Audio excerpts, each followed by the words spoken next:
This conference will now be recorded. Okay, yeah, this is what is the agenda that I have for today about the industrial revolution, legacy technologies, then cloud, then into Salesforce, and then we'll compare with Salesforce with other technologies and the advantages of the details. Uh, So it's just like as everyone is aware, like what do you mean by an industrial revolution? Where in which the first thing started in somewhere around late 1700s with steam, and then again we then in late 1800s we have electricity, and now we are into intelligence, which is artificial intelligence, right? Because in 1900s, like where we have this computers, so what happened over there is like we can speak with with the system in a language that it can understand, correct? That where you have these programs, you have to give a command, then they'll understand based on the command lines that you have given are correct or not. Based on that, it used to take care of it. But coming to artificial intelligence, the system started responding to our the human languages, right? This is where I can speak with my Alexa, or I can even drive the car without a driver. And you have robotics, all these things, right? And most of the technologies that are evolving these days are mainly concentrating on artificial intelligence, and of course, Salesforce is one of them. Okay. Then- So first, we'll see why. I mean, before we jump into what is Salesforce, why Salesforce, and all. So first, we'll see how this evolution came up. Okay. So can someone tell me what do you mean by an application? What does it mean? What is the purpose of going with an application? Any software for that matter. You consider any technology.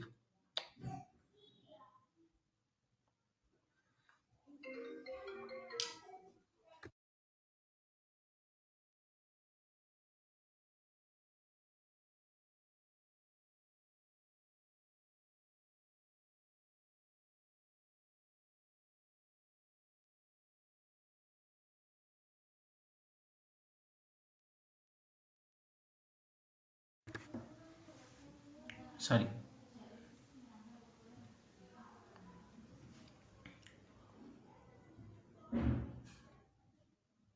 Hey, go on. Anyone?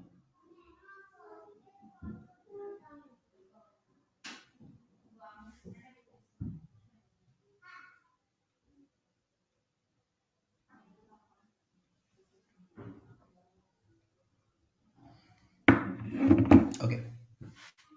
So the definition of application, I would say, I'll define it in two different ways. One is from the user perspective, like like us who are who are consumers, and the other person is a person who built this application. As a consumer or a customer of an application, so I will say, okay, this is much more helpful for me to make my life more easier, right? So this is where, for example, to book your tickets, maybe whether it is bus bookings or flight bookings. Now you don't have to go to this agencies, or you don't have to go to a specific point, stay in a queue, all to do the bookings, right? You can do it on your fingertips, correct? So which means that this is reducing my time and effort to do the transactions. But when it comes to a person who developed it, or an organization who developed it, what they'll say, for example, if you ask, okay, if you ask, make my trip people, why do we need this application? They'll say, yeah, this will generate some revenue for me, right? So this is a revenue generation option for the development team, or maybe in our case, it will be an organization. Now, how these things comes? Uh, so in Facebook, if you see, there is one a small page called 5 Minute Craft or something. So what they'll do is they'll show you a problem first, and by looking at that, the person who is acting in that video, maybe the video might be there for a minute or so. So that person will get some idea about that problem and then he'll start building it, which means to build an AI application, first of all, I should notice a business case, a problem in the market. Once the problem is there, then I'll start thinking about the solution, right? And the moment I get a solution, which means an idea, that is where I'll start building the application, right? Now, if you, so it is like, uh, so the moment you get an idea, you need some tools to build that, right? In IT, we need tools like you need to set up the server, you have to install the software in that in a particular system which is connected to your server. You have to define the user access, you have to define the security model, all these things, and at the end, you have to go with the application building. This is where when you are using any legacy technologies. Now, what is this legacy platform? Older technologies like core Java, or it could be an Oracle, or it could be C, C++, Python, any of this, right? Why? Because they won't run based on the internet connection, right? So they'll mainly will work on the infrastructure. So you need to set up the infrastructures first so that the system is ready for building the application. Forget about getting the output of that your idea. So to build an idea, you need a platform. So this is where you have to spend a lot of time. Now, when I speak about server, so you'll have multiple options there. Then let's say if you go to the if you look into the market, then and if you say that okay, I need a server, then they'll say okay, what is the capacity? Why? Because a server will have two types of capacities. One Mm, is user capacity. Sorry, someone is saying something. mm. Yeah, sorry. So one is user capacity, and the other one is the data capacity. Data capacity to an extent it is fine because these days hard disk itself is ready to hold around 5 TB or 10 TB data. So servers you will get the data capacity easily. But something which is very much important is user capacity. Okay, now what is user capacity? User capacity is that thing, but the number of users can hit the server at a particular point of time. The maximum number of servers that can hit the server at a particular point of time. So generally it will be 100, 200 based on your requirement. You can go with whatever the number.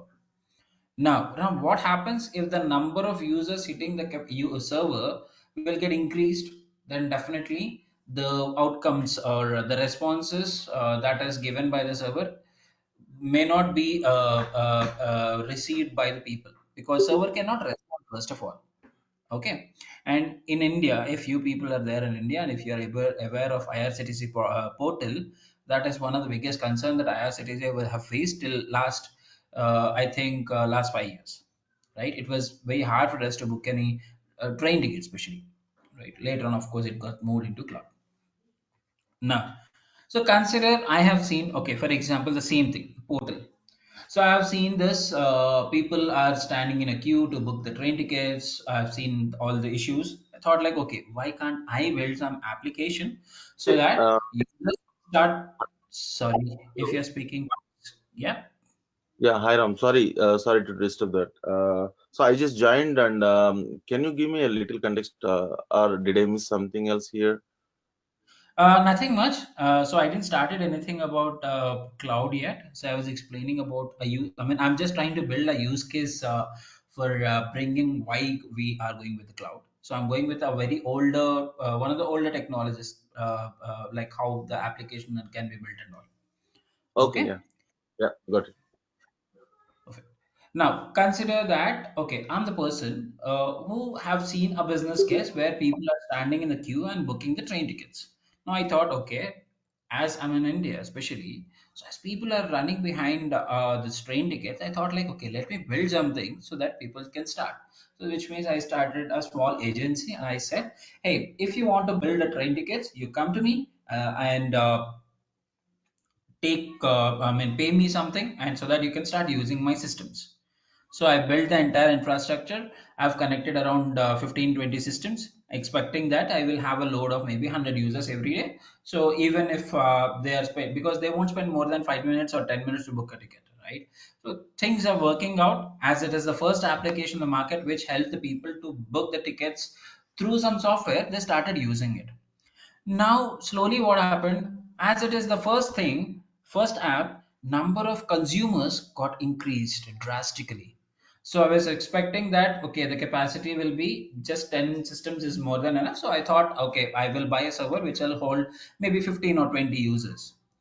But now the capacity demand is like I have to buy 100 systems or I need to have access to 100 users every day, which is not possible. And at the same time, I can't oppose people saying that no, no, no, my capacity is this only. You don't come, because that's not the way to run your business. So obviously, I have to expand. This is where I'll use some techniques called serialization or parallel modes or something, so that I'll either buy a big server, replace the existing server, or I'll do some connection. Somehow, I'll increase the capacity. So this is good. Now, going forward, for example, after a couple of months, again the number got increased drastically. So it has created a demand of 500 units. So okay, as the business is growing, I'll again increase it. But there will be a saturation point at a particular point of time, right? Let's say there is a person called Anil who came in the market. You have seen that there is an looking at the profits that I'm getting. He built another application which does the same purpose, but with extra modifications, or maybe his UI might be much more better than mine, or he is giving some offers. What will happen? Slowly the people who are using my tool will start using Anil's tool, right? So which means I won't have any business going forward if I'm going with the same idea. And that is one thing. And let us say now the demand got reduced to maybe 15 or 20, but I have a capacity of 1000. Now I'm going with 15 or 20. So there won't be any issues. User performance wise, everything is going properly. But I have invested a lot over here. So I'm not getting the return of investments. Right. So this is the biggest disadvantage that you'll see in any of the legacy technologies that you have. Okay, one of the best example is SAP. So it's a one-time investment. After that, if you want to decrease, you cannot decrease. That's not possible, right? So to avoid this, we have something called cloud computing. Okay, now what is the difference? Here also the same funda. You will get an idea, you will build the application, but you don't have to set up this infrastructure. So when it comes to cloud, what will happen is you'll have a service provider. Okay, and he'll say, hey, you want this, you want to build an application, right? So I have a server, I'll give you some space in my server, you start using it. Okay, now what will happen is whether the number of users got increased or decreased, you don't have to bother about it. Why? Because you're already paying to the service providers. Okay, because you are paying, they are providing us a service, right? We need to pay some amount, a license amount, that is what we call. So as we are paying the license amount, rest all will be taken care. Okay, and again here what will happen is, as I said server, then you'll say okay Ram, they are also server concept only, right? So they'll also have the same issue, number of users, all these things. And let's say if the number of users got increased too much, a drastic increase, then there is a chance of hitting my application, or it might crash my application or their server also. Yes, it could be a possibility when they are using the legacy technologies. But in cloud, the servers that these service providers will be used are dynamically configured. So what they'll do is, instead of, so generally what how the servers are defined is, for example, let me just go. So let's say if this is my server in classic mode, or in the in normal mode, what will happen is you will have to connect with multiple people like this, right? You will host the server to the person directly, correct? I have to, they will directly hit the server. This is how any of your older technologies will work. Okay. Now, as they're hitting the direct system, they'll get the direct data. But when it comes to this cloud computing, what will happen is, of course, you have a server and people will start hitting your server,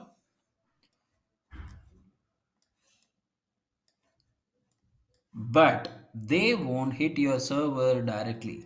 In between your people and the server, you will have an instance. What these servers will do is they will create a instance or an image in the cloud, and users will start accessing this instance. Okay, which means they won't interact with the server directly. And of course, they don't have to, because this is not something that you will touch and feel, right? It's just a look and feel. So, for example, you people are speaking with me. You're feeling that, okay, Ram is connecting with us, but actually, you're speaking with your system, right? It's all virtual. So they will create an instance or a virtual image in the cloud, and that image will be shared with the users. Now, what these people will do is they'll feel that, okay, they're accessing the system because this mechanism is already taken care by the system. You don't have to worry about it. Now, what if there is a drastic increase? What happens is max to max this instance will be crashed. Again, anyways, it is a virtual instance, so nothing happens. And of course, as it's a cloud based, so what it'll do is, based on the number of users you are increasing, it will automatically increase those many instances as well. You don't have to worry about it. Okay, because this is for what we are paying them, the license amount, right? Everything will be covered here. What if tomorrow I felt like, okay, I don't need 100 users, I just need 50 users. Then they'll say, okay, they'll remove these instances. I think they will be removed, and the same access, whatever you have in the system, that will go on. This is what is the biggest advantage of your cloud computing. Now, in cloud, we have three different services. One is infrastructure, platform, and software. So here, this is your on-premise application, which is your legacy, where you have to maintain the entire infrastructure, where it could be data, runtime, middleware, operating system, anything. Okay, but when it comes to cloud, if you go to infrastructure, they'll say that, okay, yeah, I will give you service as a server where I'll give you some space, so I'll maintain this networking and even the virtualization concept also. But after taking the licenses from us, you have to install your own operating system, and of course the middleware to interact with any external system, and you have to take care of your runtime issues or data issues, applications, all these things. It is your issue. This is what is your subscriber in infrastructure model, let's say. Okay, Ram, is there any best example? Of course, Amazon Web Services. That is why AWS is a little costly, because for me it is a semi on-premise application, right? Then comes your platform as a service. Here, what they'll do is, I'll give you anything and everything that you need to build your application. Rest all the applications and the data you manage on your own, right? Like, it means it will set everything. You just have to. It is like a kind of, if you ask me, like, if this is like a fully furnished home, or I would say semi-furnished home. So depending on your requirement, you can build your application. But when it comes to the software as a service, SaaS, here this is where your Salesforce sits in. Of course, Salesforce starts from platform as a service itself. So we have a base license of Salesforce called force.com platform, where you'll get the license and start building your own applications according to your requirement. And most of the applications goes on force.com platform. Okay, then you have Salesforce licenses. So what these people will do is, the moment you buy the Salesforce license, you will get some standard set of applications which are defined at market standards. For example, sales, service, community, marketing, all these baseline examples. So what they'll do is, they have built these applications according to the market standards. And they'll say that, okay, if you want to use these applications, you start using them. Or if you felt that, no, no, this is not fit, this won't fit for my purpose, then you ignore them and start building your own applications also according to your requirement. Why? Because you are taken a higher version of Salesforce, wherein which it includes the platform as well by default. Okay. Now, these are a couple of examples for software, platform, and infrastructure as well. Okay. Then, can someone tell me what is CRM?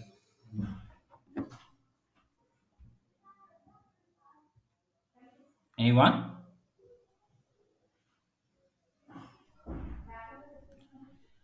Hello.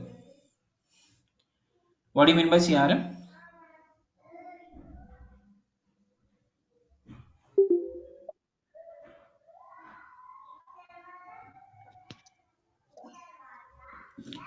CRM is customer relationship management, which is nothing but a process. It's not an application or it's not a technology. CRM is just a process which will help the business people to build their business or to maintain a good relationship with the customers, so as it will help you to increase your business, obviously, right?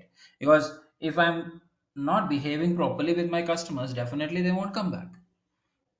So how do I behave properly? Like the moment I get the request, how soon I can resolve it.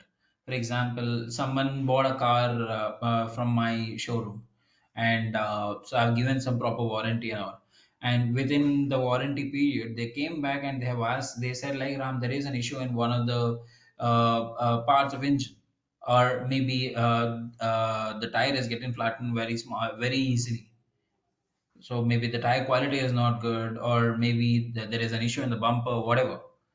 So instead of resolving them, instead I started shouting on them, asked them to just pay back everything, all these things. Then definitely they won't suggest my showroom to anyone else, right? But the moment I get this such request, I started helping them to help them to sort out these issues as early as possible. Then I don't have to do a publicity of my showroom again, right? The person who is already my customer, he'll go and say that, hey, I bought a car from Ram showroom. It'll be good if you go there whenever you want to go buy a car. Likewise, they will automatically start giving me the publicity, right? And this is what CRM does at the layman level. Okay. And Salesforce strictly follows the CRM. Okay. And it is there in almost all the processes: service, sales, marketing, commerce, and of course, we have some powerful tool for integrations. Okay, Ram, why integration is important? Because if not some Salesforce, there will be some other force in future. So too many technologies are coming in the market, right, these days.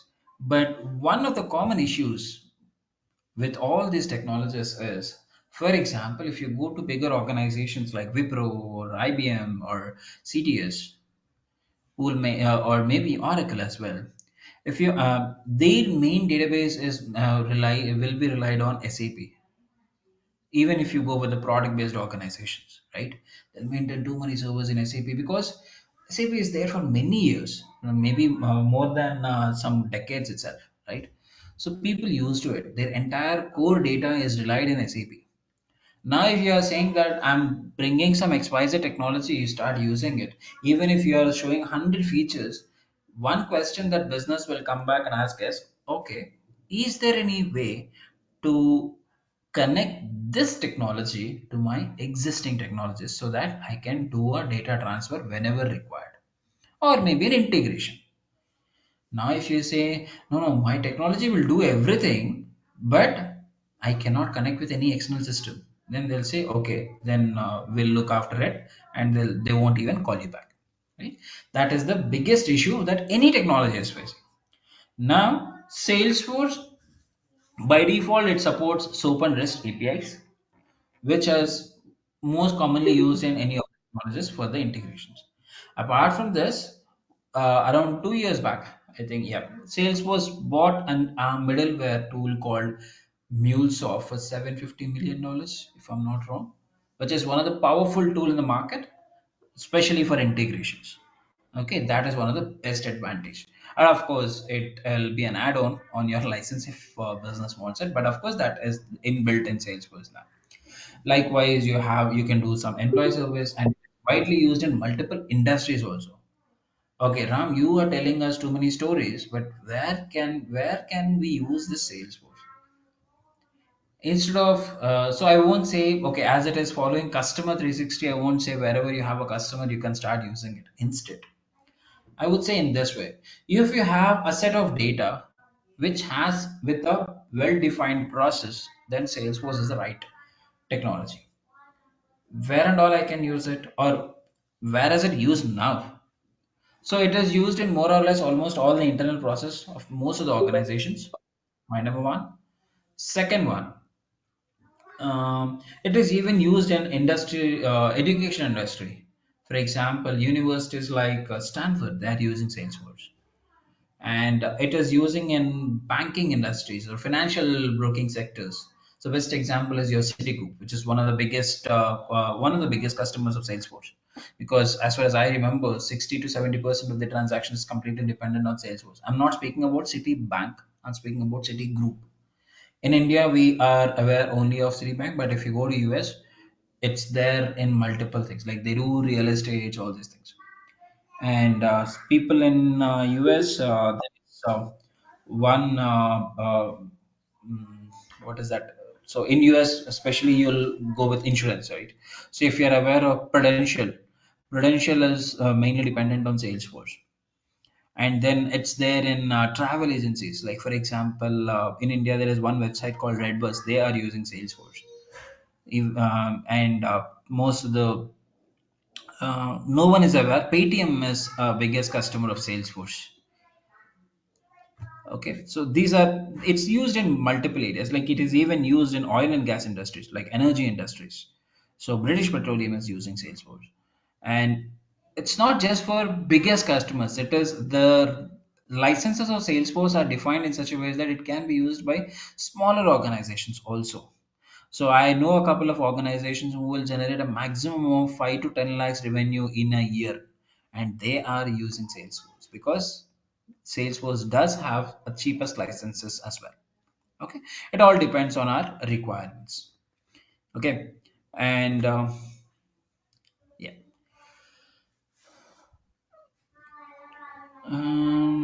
okay. So I'll take this example. For example, I have a house and I want to have a swimming pool. So let's say I have a 30-40 site. I built a house. Things are good. Now I thought like, okay, I'll build a swimming pool. Again, I have to buy another site next to me, which is almost at 30-40 or whatever. And then I have to do the digging, construction, all these things. This will easily, I have to invest not less than 15 to 20 lakhs. Not it will be more than that, but yeah, at least not less than that, right? But if I am staying in a community, in an apartment, I don't have to spend too much of my money on the swimming pool, right? Why? Because as I'm staying in a community, all these things comes by default, and I have to pay some basic maintenance every year, every month, I would say, right? Whether the pool or football court, volleyball court, gym, etc., etc., all these things will come with a lesser price. This is what a sales was all about. It's a multi-tenant, it follows multi-tenant architecture. But when you speak about community, the moment I get a flat, so I can use all these features. Of course, resources will be shared, whether it be power, water, or other resources. But there is a restriction for me here. It'll say, Ram, as you bought a flat in this apartment, you have to be within your flat. As you're using all these services, it doesn't mean that you can go and sleep in your neighbor's bed, right? I have my own limits. I have to be in my within my own flat, right? Similarly, in Salesforce also, as even after getting a dedicated space, we have some limitations, right? So those limits are called as governor limits. And if each and every feature that we are going to discuss in future in Salesforce will have its own governor limits, and we'll discuss each and everything in future. Okay. And yeah, now it's pretty simple. The moment you get a idea, you just have to I mean, get a Salesforce license and start building it. And one of the best advantage of Salesforce is in the previous technologies. So how many of you are aware of web designers or web developers? At least when I was staying in a PG in my early days of my career, 2010. So I used to see a lot of web developers, and they are very happy because apart from the work they're doing, they used to do a lot of part-time jobs as well because there is huge demand during that time. Generally, what happens is the moment I interact with my customer will say, Ram, I need this application. After building everything, then they'll say, okay, Ram, can I use this in my mobile?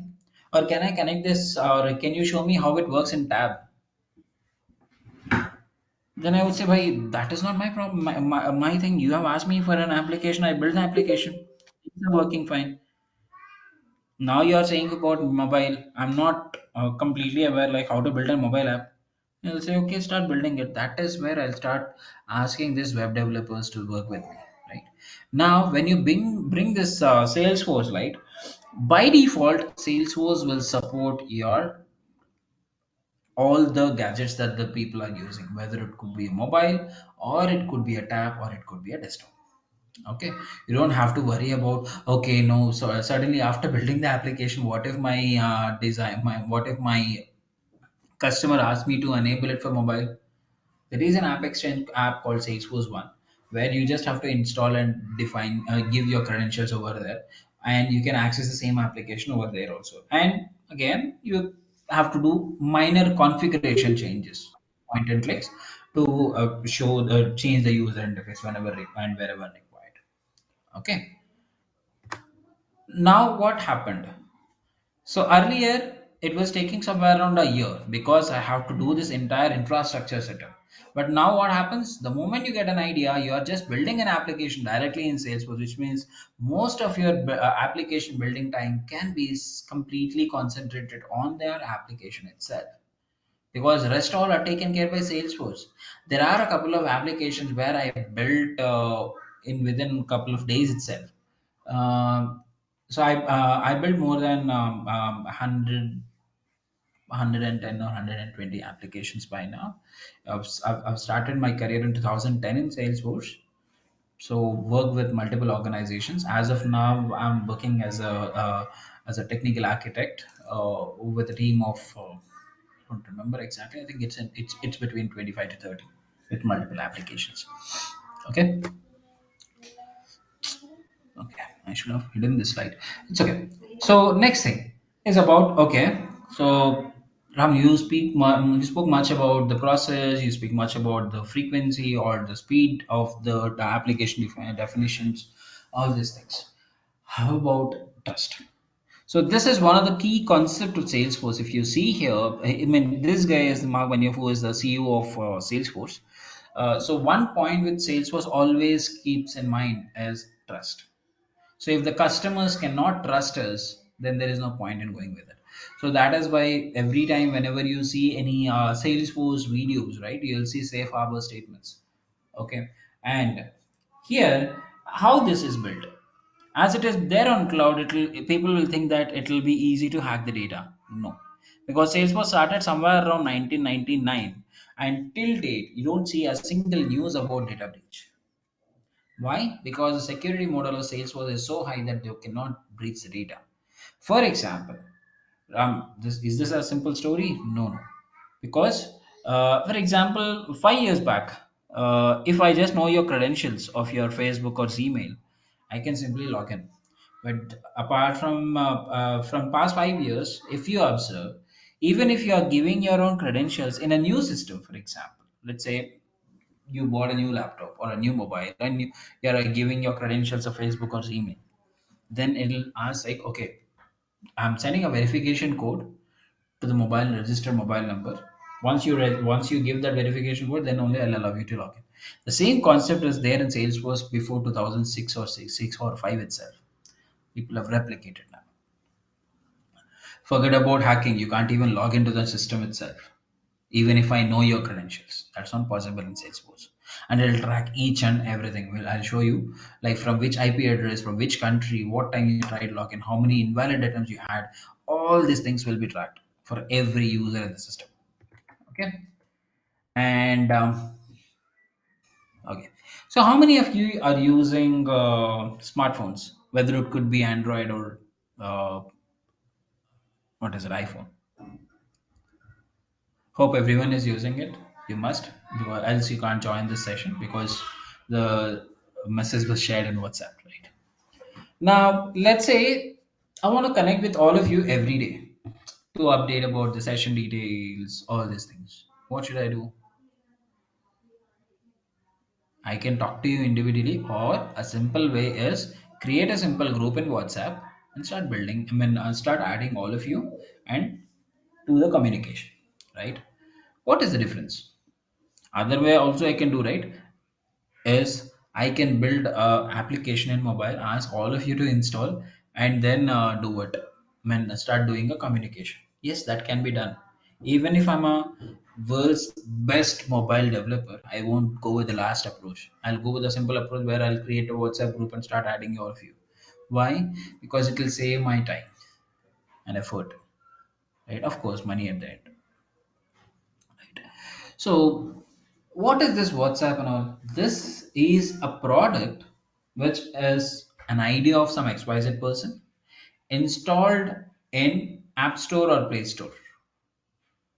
Okay, so that I can make use of it, right?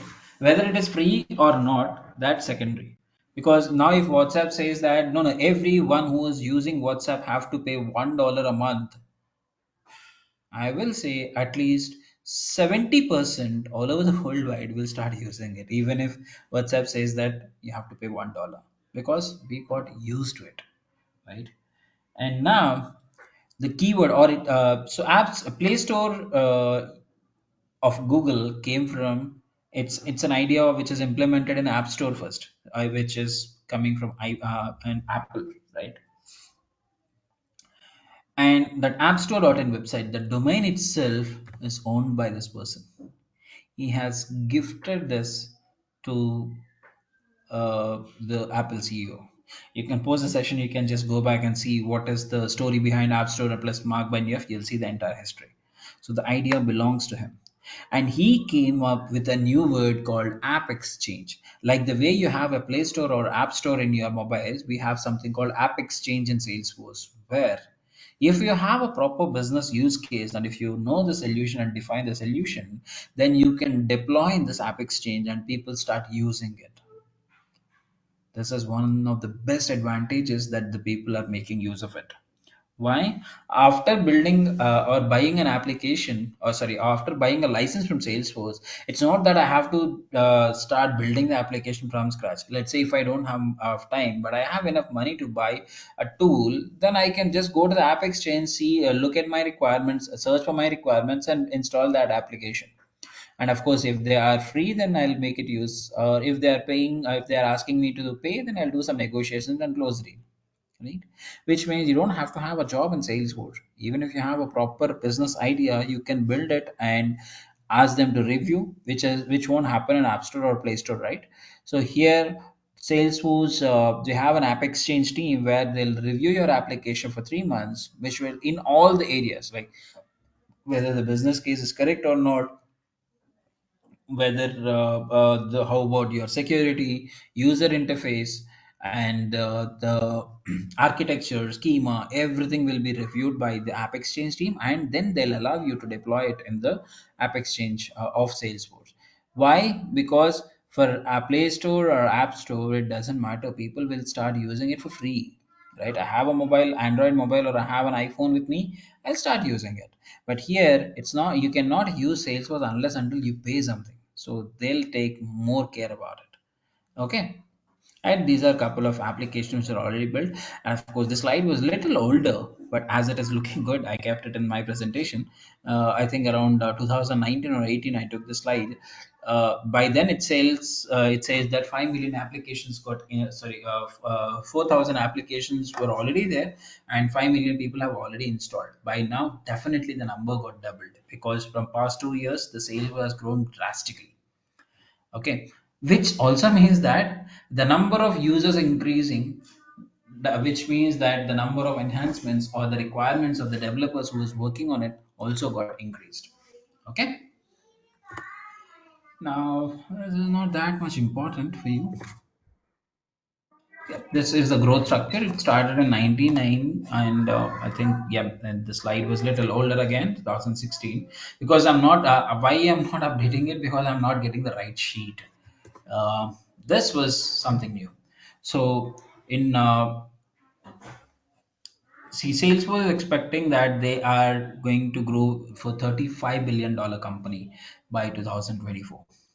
So now they are at I think 25 or so, 22 or 25. So Ram, how does this affect our session? Because see, whatever the technology you are working on as of now, or even if you are a fresher, why you are learning Salesforce? See, most of the people who learn Salesforce are especially from Oracle background or Siebel background or Java background. most of the times that I have seen. Okay, why they are migrating, or even from SAP also. So I'm not criticizing any technology, but why you are migrating? Because you have seen that there is no demand in that particular technology. As I mentioned earlier, today it is Salesforce, or tomorrow it might be some XYZ technology. Okay. But why we will switch the technologies? Why? Because the technology that I'm working on as of now, it's not up to the mark, or I'm not getting good offers in the market, or there is no requirement much available in the market and all, right? Why? Because that technology got saturated. But when it comes to Salesforce, it is evolving itself every year. So every year in Salesforce, we have three different releases: summer, winter, spring. Every release, they'll come up with new concepts or new features which will be added to your license by default. You don't have to pay for it extra. Okay, it will by default it will be added, and it won't ask you to have that what is that deployment periods and all. It will deploy automatically, right? And looking at the way it is growing horizontally, so it has huge this revenue generations also. So the moment I'm saying that, see, if you see here at 20, there are 17 billion dollar company. Now they're expecting somewhere around 35 billion dollar company, which means that they have too many customers in the market. The more number of customers that I'm getting, which means the more amount of demand that I'll generate for sure, right? Which means the more amount of developers this technology needs, right? And this also means that as there is a growth, there will be huge requirement also, and that is what is happening now. Especially if you take India, I haven't seen the crazy craze that has increased at least from past 1 year in Salesforce. So one of my junior who is just at 4 or 5 years company, sorry, 4 or 5 years of experience in Salesforce, he switched the company recently, and he said like, so I got an offer of around 20 lakhs, if I'm not wrong. I mean 20 or 21, I don't remember exactly, but it is about 20. I don't see any other technology who can give that amount with that 3 4 years of experience. I mean, we do have, we might, let's say, if the person is from very high, or maybe something very big, but at least the technology that I know, this is something which is huge. And of course, the demand is like that now, right? And this also means that for at least for 5 more years, or close to 10 more years, you don't have to think about, okay, do I need to switch my career after 2 years learning it, working on it? No, not required. At least you can take myself as an example, because I really hate IT. I thought of not working in my core competency, but it didn't work out. Somehow I was asked to work in IT, and but luckily I was placed in Salesforce somewhere around 2010. Till at least for first 3 years, no one is aware. Even my uncles who was working in Salesforce, sorry, in different IT technologies, they used to ask me, okay, Ram, Salesforce, is it like a sales job or something? Then I decided, okay, like let's say, let's go back and do some farming or something. But later on, the way it got evolved, now I am very happy that I'm there in Salesforce for past more than a decade, and I'll say that I'll retire when Salesforce retires for sure, because there is a huge demand, and the demand will be there at least for 1 decade. Okay, and this is all about thing. And coming to the course content, so we'll have two types of courses here. One is admin, and the other one is development. And the definition of admin, the detailed course content will be shared with the consultancy. So the definition of admin is little different in Salesforce when you compare with any other technologies. So here we'll see how to build an application, how to define the security, how to write some automation rules, and how to generate the reports, how to define the tables, how to do the validations, how to generate the formulas, and what are the different ways that I can automate the process. All this configuration links that we can do it in a standard way, that is comes under admin. Now, Ram, what is and is there any prerequisite for this? No, there is no prerequisite to learn any admin. Only thing is you need to have. If you're not speaking, please go on mute. Only thing One second, huh? Let me mute the person who is not speaking. Vijay, can you please go on mute? Or if you have any question, you can shoot it. Yeah.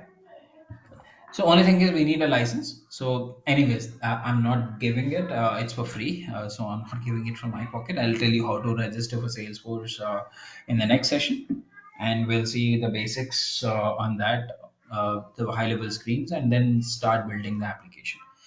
Then you have something called development, where you have to have some prerequisites. Like you should be aware of a very basic concepts of core Java or object oriented programming, like what is a class, what is a method, how to call one method from another method, or how do we run the classes, and what is the structure that we follow. All basic, very basics, and of course I will be covering those basic concepts as well.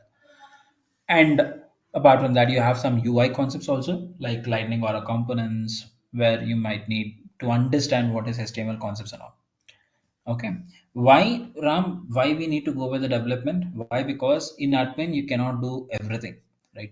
Because when the moment you speak about admin, there will be some standard set of screens that will be asked by that may or may not be liked by your business. Business might say that okay, I need some customized view. That is where we'll go with development. Okay, and of course you do the integrations, all these things. Yeah. And so what all the each and every concept details will be given by the consultancy, of course. And now, Ram, how do we go with the training? Like, is it like you will bring the concept and help us to understand the concept and go to the next one? No, because I've trained not less than 2,500 people by now, both online and offline. Um, so what I have seen is, if I just go with the concept, then it will be a little harder to understand. So rather, instead of going with one simple examples, what I'll do is we'll start with some application, right? We'll see how do we define that application right from scratch in your own Salesforce orgs. Okay, so I'll be guiding you how to do it from mine, and you can take it as an assignment every day and start doing it after discussing the concept. So every concept that we are having in the system, you will have one example in your own application that we have decided collectively to build it. So that by end of the sessions, you will have a full-fledged application in your system. And during this process, I will be covering the interview questions or certification questions and all that will come by default. Okay. Last thing is, whether you're aware of development or not, I'll make sure you're clear with those concepts. Ram, now next question that I have seen most of the people that ask is, okay, Ram, what are the different roles that we have in Salesforce? We have Salesforce testers and business analysts. Why I'm not speaking about admins and developers?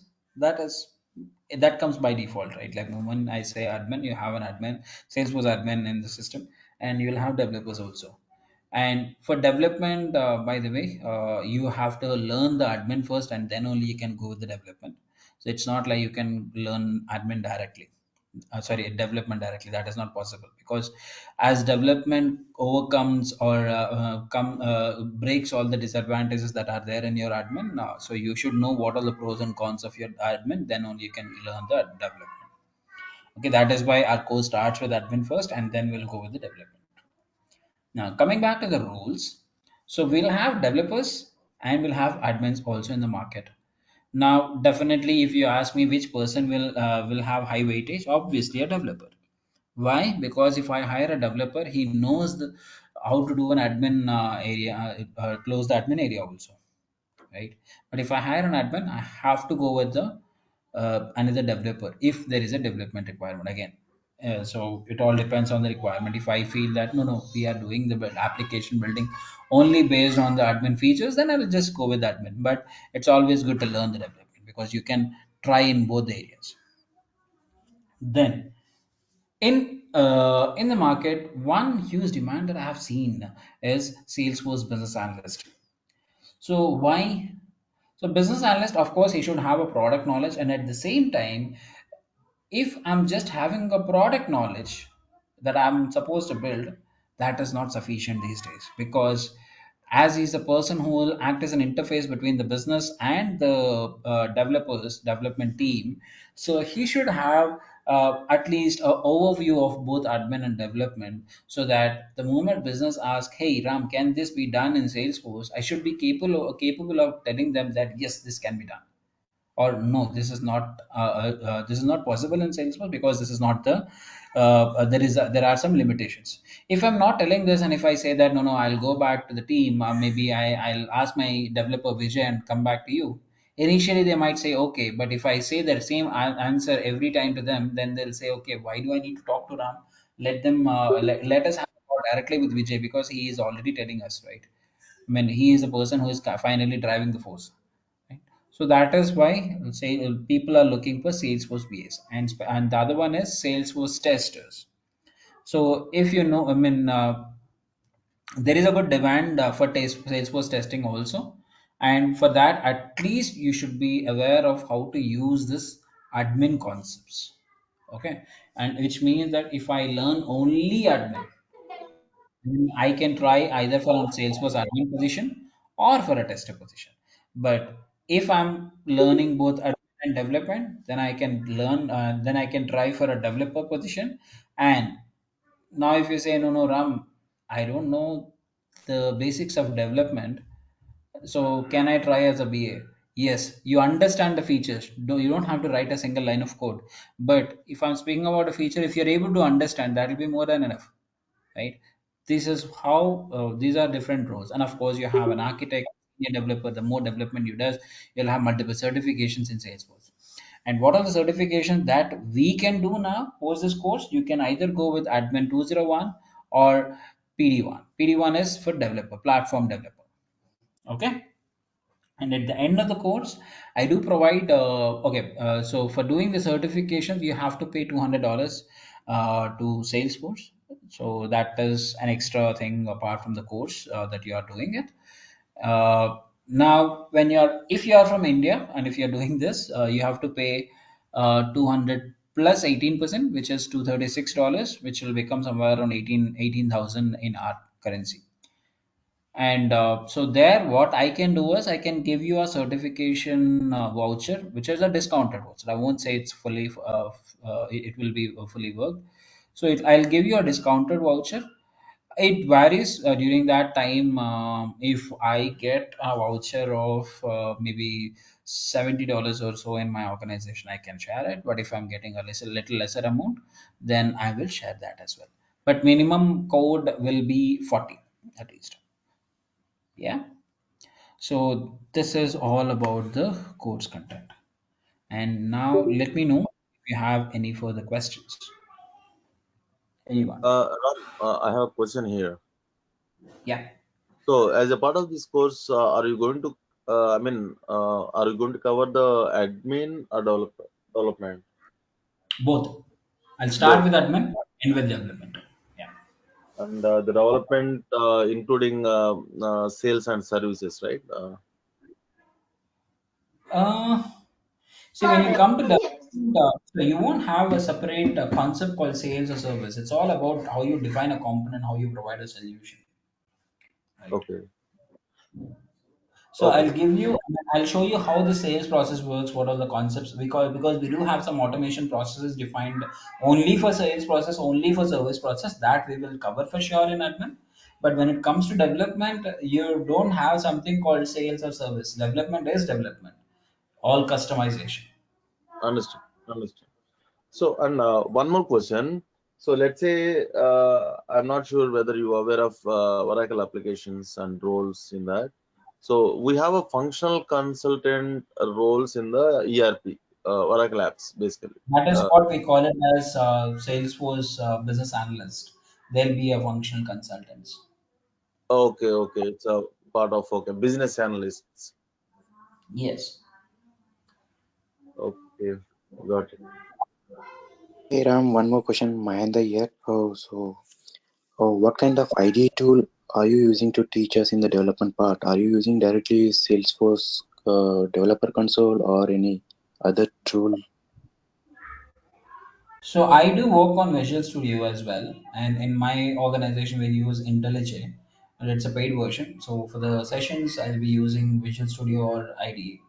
See, the tool doesn't matter, honestly speaking. Okay, so it's how the way you code. Because if you're perfect with Developer Console, then you can work with any of the technology, I mean, any of the tools. It's matter of how you connect that tool with Salesforce, and it's matter of like what are the functions that you're using to commit your code or retrieve the code from the system, right? Okay. That's all I'd say.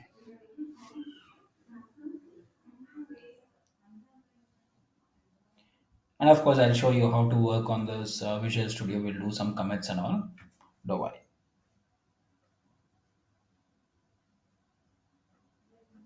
So Uh, how long this duration will be? Every time at the same time, or it's going to be different time? Sorry. How long the duration of this course is admin and Uh, so more or less, we'll have 5 sessions a week, and we might need around 40 sessions to complete the course, both admin and development. Mhm. At the same time 8 p.m. IST? Timings, I think the consultancy will tell you. I think it will be 6 a.m. to 7 a.m. IST. 6 to 7. Yeah. Oh, it's evening for us. Okay, I'll check out with the time. Okay. uh, Yeah. 6 to 7 IST means it's AM or PM, Ram? AM. AM. AM. AM. IST AM. Yes. Yes. Oh, okay, got it. Means it will be PST. Oh, yeah. Okay, so Yeah. Actually, one more question, Ram. sorry. Uh, Yeah. I, we have advanced modules in Salesforce right now. We have right like CPQ and all. Yes. So is it a part of this course or Not what? this course, because this course is for only for admin and development. Yeah, development, but CPQ. CPQ is a So part you of have, domain. One type of domain, right? So like sales and services, not like that. I don't. Yeah.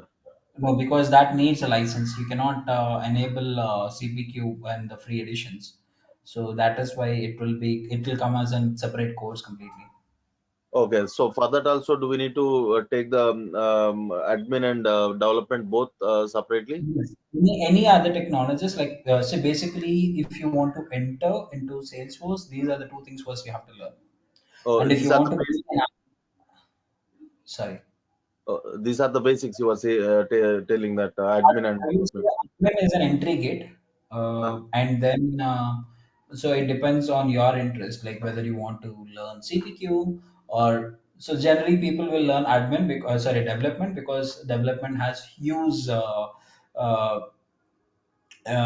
market or a huge demand in the market. And Mm-hmm. apart from that, if you want to go with CPQ or if you want to go with velocity, you have something called Einstein.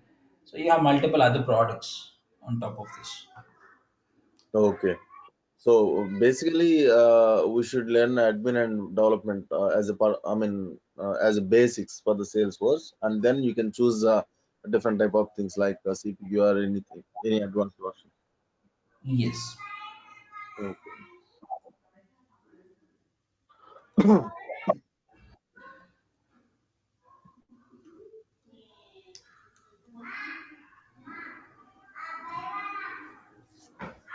Any other questions? Anyone?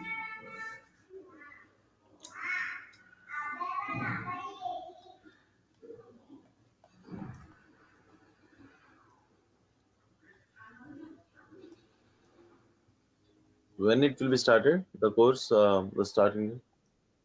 I think on Tuesday. Oh, And if you're not comfortable with the timings, I think we are planning for other batches also in the evenings, or which means in IST. So it could be your mornings, so that you can speak with the consultancy and you'll get to know. okay. Okay.